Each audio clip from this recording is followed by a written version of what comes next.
அமைச்சர் துரைமுருகனுக்கு எதிரான சொத்து குவிப்பு வழக்கு தொடர்பாக காவல்துறை பதிலளிக்க சென்னை உயர்நீதிமன்றம் உத்தரவு பிறப்பித்திருக்கிறது. அண்மை செய்தியாக பார்த்து வருகிறோம். சென்னை எம்பி எம்எல்ஏக்கள் சிறப்பு நீதிமன்றம் பிறப்பித்த உத்தரவை எதிர்த்து தொடரப்பட்ட வழக்கில் போலீசார் பதிலளிக்க உத்தரவு பிறப்பிக்கப்பட்டிருக்கிறது.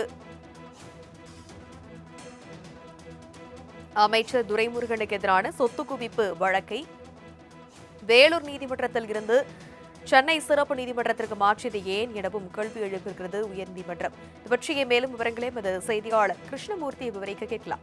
வணக்கம் கிருஷ்ணமூர்த்தி. வணக்கம்.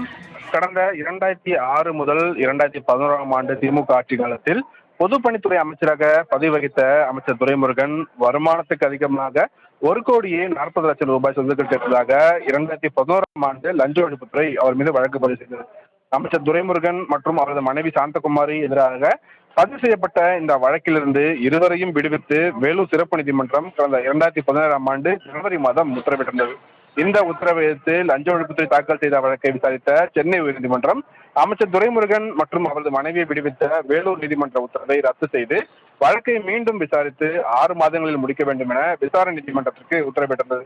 இந்த நிலையில் இந்த வழக்கை சென்னை ஊழல் தடுப்பு சட்டப்பிரிவு நீதிமன்றம் விசாரணைக்கு எடுத்துக்கொண்டது. கடந்த 2024ஆம் ஆண்டு பிறப்பிக்கப்பட்ட அரசாணையின் அடிப்படையில் இந்த வழக்கின் விசாரணையை வேலூர் சிறப்பு நீதிமன்றத்துக்கு மாற்ற கோரி அமைச்சர் துரைமுருகன் மற்றும் அவரது மனைவி தரப்பில் தாக்கல் செய்யப்பட்ட மனுவை சிறப்பு நீதிமன்றம் தள்ளுபடி செய்தது. வழக்கை வேலூருக்கு மாற்ற மறுத்து எதிர்த்து தற்போது துரைமுருகன் தரப்பில் சென்னை உயர்நீதிமன்றத்தில் மனுவானது தாக்கல் செய்யப்பட்டுள்ளது. இந்த மனு நீதிபதி சதீஷ்குமார் முன்பாக விசாரணைக்காக வந்தபோது துரைமுருகன் தரப்பில் ஆஜரான வழக்கறிஞர் சொத்து குவிப்பு வழக்கில் விடுவித்த உத்தரவை ரத்து செய்த எதிர்த்த வழக்கில் சிறப்பு நீதிமன்ற விசாரணைக்கு உச்சநீதிமன்றம் தடை விதித்துள்ளதாக வாதங்கள் வைத்தார். மனுவிற்கு பதிலளிக்க லஞ்ச ஒழிப்புத்துறை தரப்பில் கால அவகாசம் கோரப்பட்டதை அடுத்து விசாரணையை நவம்பர் 24ஆம் தேதி தள்ளி வைத்த நீதிபதி சதீஷ்குமார் வழக்கை வேலூரில் இருந்து சென்னை சிறப்பு நீதிமன்றத்திற்கு மாற்றியது ஏன் என விரிவாக பதில் மனு தாக்கல் செய்யும்படி காவல்துறைக்கும் உத்தரவிட்டிருக்கிறார். தனலட்சுமி. விவரங்களுக்கு நன்றி கிருஷ்ணமூர்த்தி.